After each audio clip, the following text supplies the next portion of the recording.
বন্ধুরা সবাইকে জানাই অবন্তিকা রান্নাঘরে স্বাগত। আজ আবার একটা দুর্দান্ত রেসিপি নিয়ে আমি হাজির হয়েছি। আজ তৈরি করতে চলেছি নুডলস, যেটা ছোট বড় সকলের খুব প্রিয়।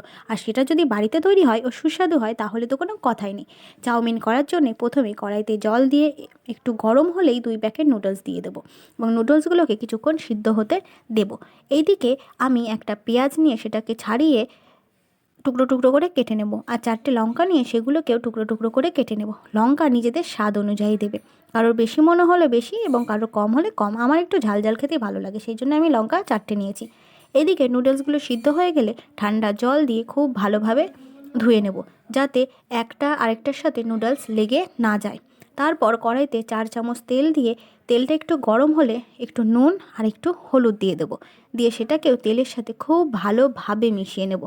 দিয়ে এদিকে তার মধ্যেই দিয়ে দেব 2টো ডিম, সেগুলোকে ফাটিয়ে ওর মধ্যে দিয়ে ডিমের ঝুড়ি তৈরি করে নেব। ডিমের ঝুড়ি করার জন্য ডিমটাকে খুব ভালোভাবে আমরা নাড়িয়ে নেব, যাতে ভাজা হয়ে না যায়, পুরো একদম অমলেটের মতো না হয়ে সেটা একদম ভাজা ভাজা হয়, একদম ডিমের ঝুড়ির মতো। তার মধ্যেই দিয়ে দেবো সামান্য একটু তেল এবং তার মধ্যে পেঁয়াজ আর লঙ্কা দিয়ে সেগুলোকেও খুব ভালোভাবে কিছুক্ষণ ভেজে নেব।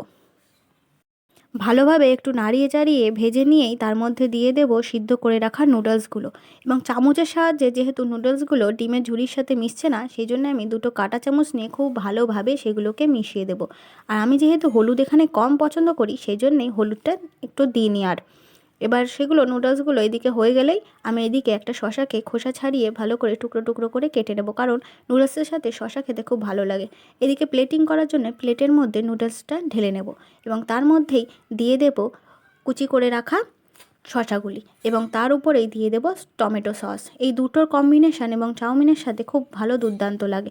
আপনারা এই রেসিপিটি বাড়িতে ট্রাই করে দেখতে পারেন, খুব ভালো লাগবে। আর আমার এই ভিডিওটি ভালো লাগলে অবশ্যই চ্যানেলটিকে সাবস্ক্রাইব করে দেবেন এবং পাশে থাকা বেল আইকনটি প্রেস করে দেবেন আরও নতুন নতুন ভিডিও পাওয়ার জন্য। আজকের জন্য এইটুকুনি। আর অবশ্যই বানিয়ে দেখবেন এবং কেমন হয়েছে সেটা অবশ্যই আমাকে জানাতে ভুলবেন না। আজকের জন্য টাটা।